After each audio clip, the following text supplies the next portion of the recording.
ശ്രീലങ്കൻ ക്രിക്കറ്റിന്റെ ചരിത്രം അഭിമാനകരമായ വിജയം, പ്രതിസന്ധികൾ, ശക്തമായ തിരിച്ചുവരവ് എന്നിങ്ങനെ നിറഞ്ഞതാണ്. 19-ാം നൂറ്റാണ്ടിന്റെ അവസാനത്തിലാണ് ക്രിക്കറ്റ് ആദ്യമായി ശ്രീലങ്കയിൽ എത്തിയത്. 1948-ൽ സ്വാതന്ത്ര്യം നേടിയ ശേഷം ക്രിക്കറ്റ് വികസനത്തിനായി വലിയ ശ്രമങ്ങൾ ആരംഭിച്ചു. അതിന്റെ ഫലമായി 1975-ൽ ശ്രീലങ്ക ആദ്യമായി ലോകകപ്പ് കളിച്ചു. ആ മത്സരം ന്യൂസിലാൻഡിന് എതിരെയായിരുന്നു. 1981-ൽ ശ്രീലങ്കയ്ക്ക് ടെസ്റ്റ് സ്റ്റാറ്റസ് ലഭിച്ചതാണ് ക്രിക്കറ്റ് ചരിത്രത്തിലെ നിർണായക ടേണിംഗ് പോയിന്റ്. ഇംഗ്ലണ്ടിനെതിരെയുള്ള ആദ്യ ടെസ്റ്റ് മത്സരത്തിൽ മികച്ച പ്രകടനം ശ്രീലങ്ക കാഴ്ചവെച്ചു. 1990-കളിൽ അർജുന രണതുംഗ, അരവിന്ദ ഡി സിൽവ, സനത് ജയസൂര്യ, മുത്തയ്യ മുരളീധരൻ തുടങ്ങിയവർ നേതൃത്വം നൽകിയപ്പോൾ ശ്രീലങ്കൻ ക്രിക്കറ്റ് ഒരു പുതിയ തലത്തിലേക്ക് ഉയർന്നു. 1996-ൽ ലോകകപ്പ് ജയിച്ചുവെന്നത് ക്രിക്കറ്റ് ചരിത്രത്തിലെ ഒരു വലിയ നേട്ടമായി. ഇന്ത്യയിലെ ലാഹോറിലാണ് ആ ഫൈനൽ നടന്നത്. ആ മത്സരത്തിൽ ഇന്ത്യയെ തോൽപ്പിച്ച് ശ്രീലങ്ക ചരിത്രം കുറിച്ചു. അന്ന് ക്യാപ്റ്റനായിരുന്ന അർജുന രണതുംഗയുടെ നേതൃത്വവും ടീം സ്പിരിറ്റും ക്രിക്കറ്റ് ലോകത്ത് സ്നേഹിക്കപ്പെട്ടത് തന്നെ.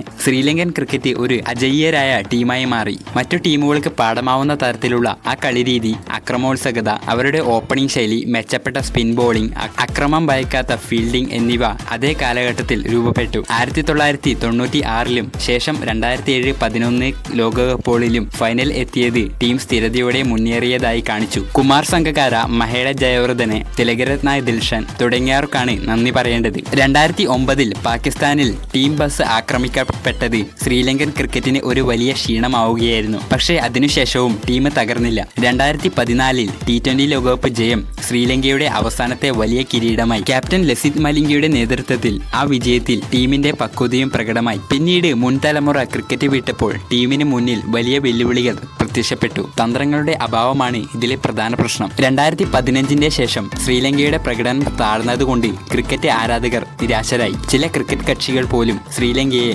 പ്ലെയനില്ലാതായ ടീം എന്ന് വിശേഷിപ്പിച്ചു. 2022-ലെ ഏഷ്യ കപ്പ് ജയം വിശ്വാസം പുനഃസ്ഥാപിച്ചു. പാകിസ്ഥാനെ തോൽപ്പിച്ച് അത് ടീമിന്റെ തിരിച്ചുവരവിന്റെ സൂചനയായിരുന്നു. പക്ഷേ 2023 ODI ലോകകപ്പിൽ മോശം പ്രകടനവും അകത്തുള്ള മാനേജ്മെന്റ് പ്രശ്നങ്ങളും വീണ്ടും വാർത്തകളായി. പരിശീലകർക്കും സെലക്ഷൻ കമ്മിറ്റി അംഗങ്ങൾക്കും മാറി മാറി മാറ്റങ്ങൾ വന്നത് സ്ഥിരത നശിപ്പിച്ചു. ക്രിക്കറ്റ് ബോർഡിലെ അഴിമതി ആരോപണങ്ങൾ, സാമ്പത്തിക കെടുതികൾ തുടങ്ങിയവ ശ്രീലങ്കൻ ക്രിക്കറ്റിന്റെ താളം തെറ്റിച്ചേക്കാം. രാഷ്ട്രീയ ഇടപെടലുകളും ക്രിക്കറ്റിനെ ബാധിച്ചു. 2022-23 കാലയളവിൽ രാജ്യം കനത്ത സാമ്പത്തിക പ്രതിസന്ധിയിലായിരുന്നു. ഇന്ധനക്ഷാമം മുതൽ പൊതുജന ദോഷം വരെ എല്ലാം കായിക രംഗത്തെ ബാധിച്ചു. രാഷ്ട്രീയമായ അസ്ഥിരതകൾ, ജനകീയ പ്രതിഷേധങ്ങൾ, രാഷ്ട്രപതിയുടെ രാജി തുടങ്ങിയ സംഭവങ്ങൾ ടീമിനെ മാനസികമായി തളർത്തി. ഇനി ശ്രീലങ്കൻ ക്രിക്കറ്റിന് വേണ്ടത് മതിയായ പിന്തുണയും ദിശാബോധവുമാണ്. എത്രയോ തവണ ശ്രീലങ്കൻ ക്രിക്കറ്റ് ബോർഡ് ഇതേ അവസ്ഥയിൽ കടന്നുപോയിട്ടുണ്ട്. പക്ഷേ എല്ലായ്പ്പോഴും അവർ തിരിച്ചു വരികയും ചെയ്തിട്ടുണ്ട്. ഇനി അത്തരം തിരിച്ചുവരവനായ ആരാധകർ കാത്തിരിക്കുന്നു. നമുക്ക് വിശ്വസിക്കാം, ചരിത്രം വീണ്ടും ആവർത്തിക്കപ്പെടും. ശ്രീലങ്കൻ ക്രിക്കറ്റ് വീണ്ടും